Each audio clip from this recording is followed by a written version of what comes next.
Hi guys, I'm going to do a reading of Alvin Greenberg's The Power of Language is Such That Even a Single Word Taken Truly to Heart Can Change Everything, which is a story from StoryQuarterly, which was republished in the Best American Short Stories of 1982 by John Gardner.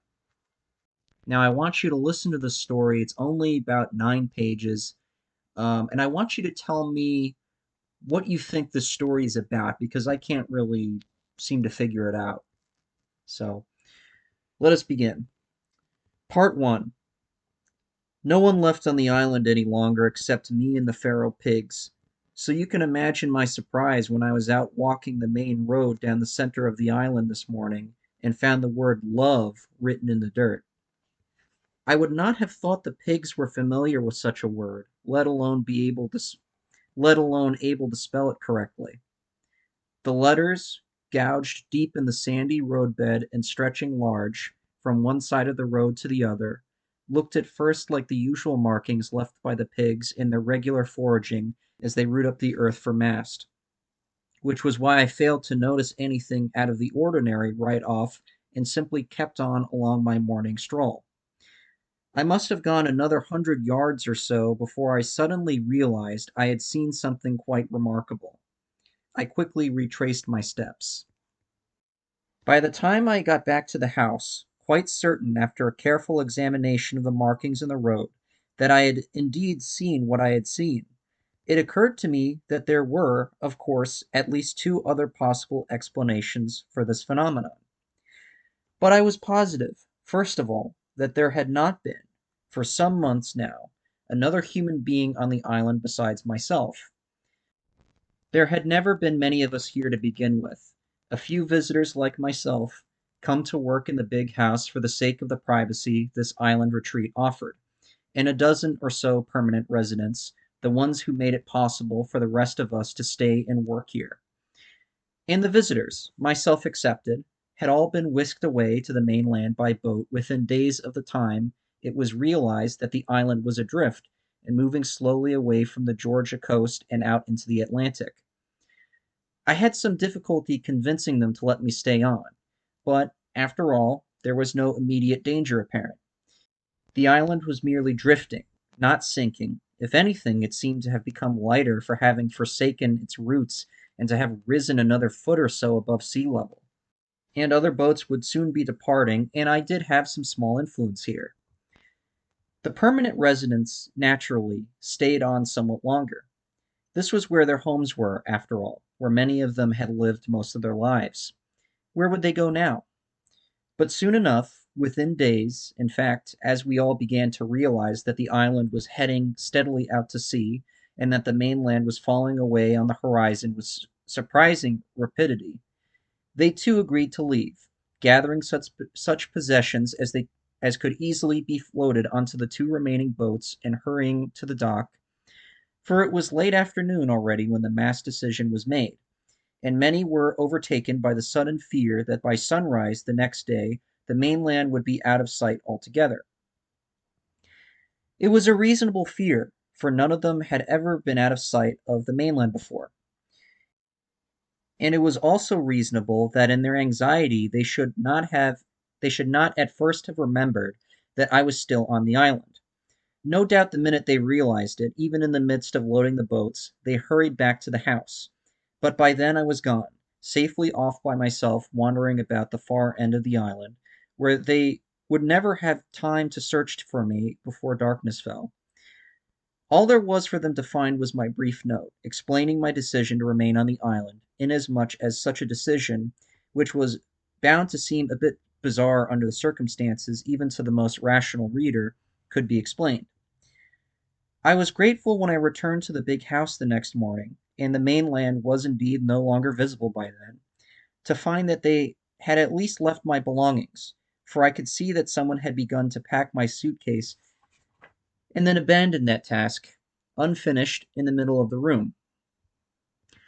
I also appreciated the note the director had left, promising to return for me in a day or so when I had more time to reconsider my foolhardy decision. It is to his credit that he indeed that he did indeed come back the following day, and that the Coast Guard helicopters searched the island every few days for a couple of weeks after that. But thanks to his warning, I had found myself a secure hiding place by then. So I was quite certain that there was not another human being on the island who could have written that word. I had soon gone through all the same homes of the permanent residents and assured myself that no one had remained behind, though I was pleased to see that they had left their pantries well stocked. It is possible, of course, that someone else had arrived on the island since those days of Exodus, but why would I not have seen such a person by now? Surely whoever it was would have come to the main house by now, in search of food, for I soon moved all the supplies to the big pantry here, or shelter from the frequent rain.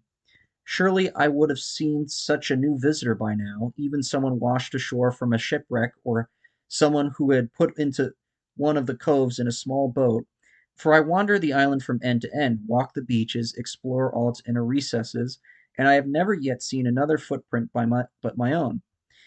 And this is no place for small boats any longer, for the island rides the high seas now. No, there is no one else but me on this island now. Of that I am quite sure, and I confine my writing to these sheets of white paper, and I do my writing solely onto the small portable typewriter that I brought with me. And if I were to take to scrawling letters in the sand, I do not think I would have written what I found written there. But it did occur to me, of course, that there was another possible explanation, namely, that the combination of those four letters in sand into that one word was fortuitous, a chance conglomeration of accidental lines gouged into the road by the pigs in their ordinary search for food, as meaningless as any of the irregular markings they leave scattered across the forest floor, however many of them seem vaguely to resemble an X or a T or a V or an L. All through the daylight hours the pigs course the island, pushing their snouts through the sandy soil in their hunger for roots and acorns. As many pigs as there are here, for they breed freely, untroubled by natural enemies, and held in check only by the island's limited food supply. It was inevitable that some of their scratchings in the earth should, purely by chance, look not unlike some of the scratchings we humans make. Still, the firmness and clarity of those letters seemed very convincing to me, the O in particular, nearly perfect in its roundness, and therefore most unlikely to be merely the chance byproduct of a search for food. And the E, what about the E? Could you really expect a complex letter like that E to occur just by accident? And then, of course, the biggest question of all, the question of the whole word itself. What were the odds on that? There is, of course, the old gang of monkeys explanation, and I suppose that cannot entirely be put aside. But as I recall, the monkeys in that theory are always given typewriters to work on. They do not actually have to make the letters, only to strike the keys and let the words take their accidental shapes, to let some of the ready-made letters fall by chance into the patterns we call words, as eventually some would do. That is just a matter of statistics, I think, just a matter of statistical theory, in fact. But what has happened here is not theory at all. It is not statistics. There was no bunch of non-word conglomerations of letters, false starts as it were, with here or there an actual word occurring in their midst. Here there was just a single word, with just a single reality, love. Part 2. I am fairly certain that I know which pig is teaching them to write. Twice already, in the weeks since I first saw that word in the road, I have come across very sizable groups of pigs engaged in what appear to be very unusual activities, for pigs at least, and one sow seemed to be the focus of their attention on both these occasions.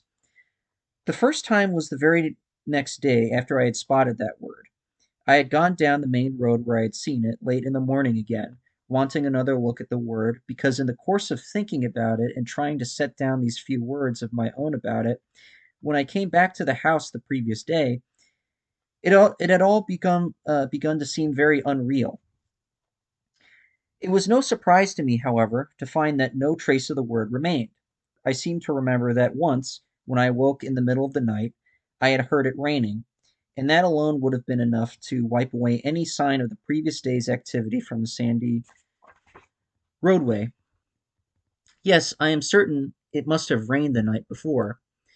I do not believe, though, that I would have found the word there even if I had returned at once, that very afternoon I discovered it. No, I think the pigs would have been back there before me, rooting up the evidence of their literacy as effectively as they rooted up nuts and mold, scattering with their tiny, sharp hooves the message they had written in the sand. For subsequent events have led me to conclude that the pigs do not want me to know that they are learning to read and write. But I do know. When I passed the spot where they had left their word on the road the day before and found nothing remained, I kept on along the road for another mile or so, watching the road for signs, certain that sooner or later I would find another confirmation of my remarkable discovery of the preceding day. Then I turned off on a seldom used side road, overgrown with young palmettos and crisscrossed by the rotting trunks of fallen palms. Soon the road passed into a heavy stand of thick-trunked live oaks, some of the oldest on the island, I believe, some of them perhaps several hundred years old, possibly dating back to a time before there were even pigs on the island.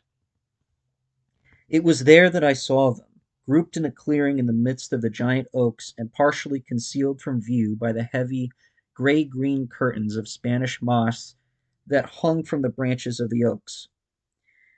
Even hidden as they were, however, so that I could not count them, I realized that I saw there more pigs by far than I had ever seen gathered in one place at one time on this island.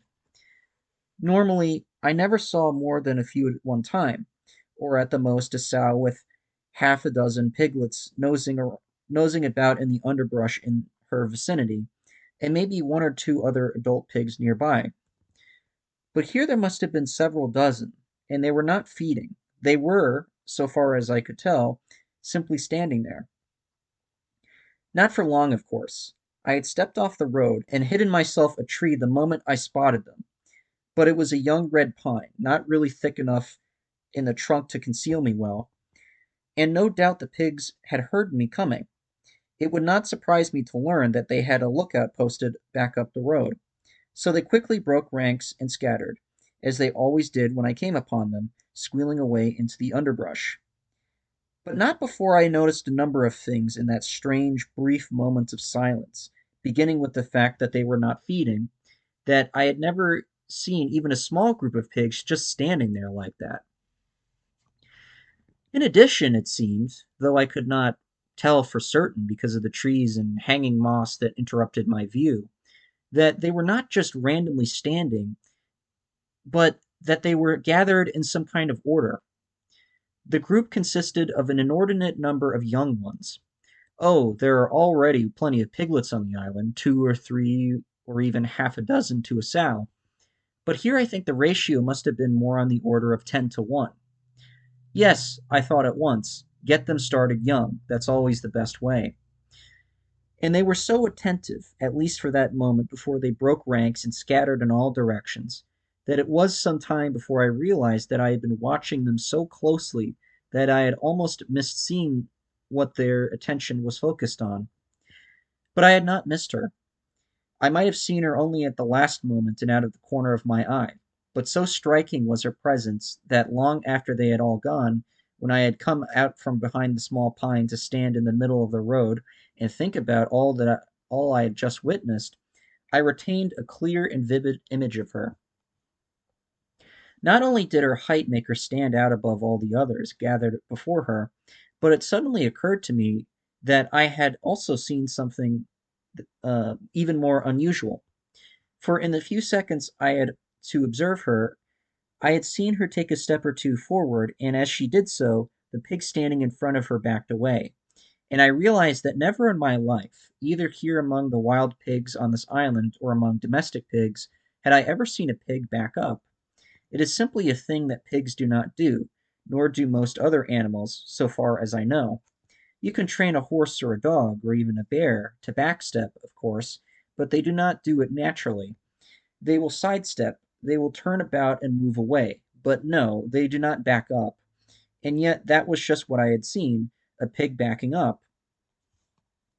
The presence of that regal-looking sow would have done it, of course, if anything would. She was by far the tallest pig I had seen on my several visits to the island, and she was a solid, gleaming, unblemished black, of a purity that was rare, if not hitherto unknown, among the island pigs, for their ancestry was almost as diverse as that of the American population itself. They had been brought to the island in all the wide variety of breeds that can be imagined, by French settlers and African slaves, by Spanish and English colonists, by privateers of various nationalities, by a long succession of determined but ill-fated pig raisers from the mainland. And it is even possible that an indigenous variety of wild boar flourished on the island long before the Europeans had arrived. But that makes little difference now when they have all gone back to the wild, have had the run of the island for centuries, in fact, and bred and interbred and filled the island to the limits of the pig population. Here and there, of course, you can see the markings of some recognizable breed, the sharply ridged spine reminiscent of the razorback, or the wild black belly of the Poland china, or the long tusks of the wild boar. But always those traits are so intermixed with others that the island appears a veritable melting pot for pigs. It is possible that they know many languages, not just English. The second time I came across them in the midst of their studies was on a little beach not more than a couple hundred yards from the house. We were all so startled by meeting, I at finding them busy at their lessons so close to the house, and they, no doubt, at my venturing out of the house so early in the morning, which was only the product of the several sleepless nights that had followed my previous encounter with them in the forest, that for a long time, it may have been a full minute, none of us moved. The pigs turned, en masse, with one exception, and stared at me as I emerged through the palmettos onto the white sand. And I, for my part, had ample time to examine them as they stood there in some sort of order, but all with their backs to the sea and facing the big black sow. She alone, impressive, stolid, undisturbed, did not turn to look at me, but stood tall and unmoving, and kept her gaze firmly fixed on her pupils until at last, with a slight nod of her head, she dismissed them, and once again they scattered, squealing wildly as they fled across the road and into the underbrush. As the last of them scampered off the beach, she, their teacher, their queen, turned about and followed them. She did not even glance in my direction. She looked once about the beach and then she turned and walked away.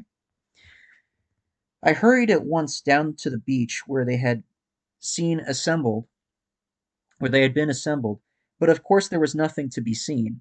In their milling about before they stampeded and fled, they had erased all the signs of their studies, all the words they had painstakingly scratched out into the sand, and once again I had no more solid evidence of their work than in the oak grove, where their sudden departure had so churned up the covering of leaves and debris on the forest floor as to effectively erase all traces of their writing. There was nothing left to do but to return to the house, to my own writing, to set down these strange events I have witnessed before they come to seem so unreal that even I cannot believe what I have seen. I kept my eyes on the road all during the short walk back, hoping in vain for some small further written sign. As a result, I came upon the house itself so suddenly that I was quite startled, almost frightened, as if everything had altered, and even the house itself, in my brief absence, had made some unexpected move.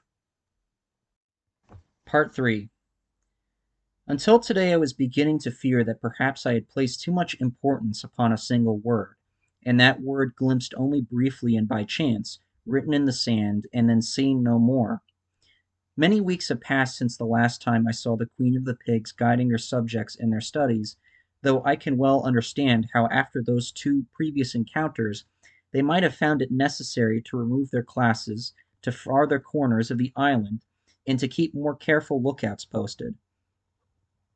Centuries of sharing the island with humans and learning the dangers such proximity had posed to their very lives would undoubtedly have bred a certain caution into their behavior.